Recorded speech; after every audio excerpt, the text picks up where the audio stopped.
A year ago, IFA held a conference here in the European Parliament entitled Independence.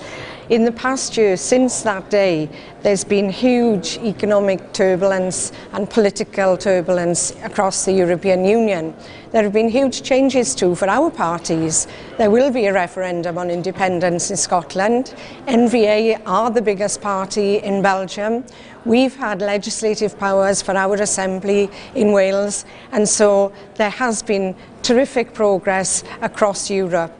But what we're seeing now is people asking for answers. People are disillusioned with the governments. They are not getting fresh ideas. We can't solve the economic crisis using the same old system, the same old policies that created it. So what we are looking at in our conference today is our vision for an alternative Europe, a Europe based on the principles of democracy, of answerability to the people, a Europe where small states have equality with large states and where all of our individual identities, nationalities and cultures are respected.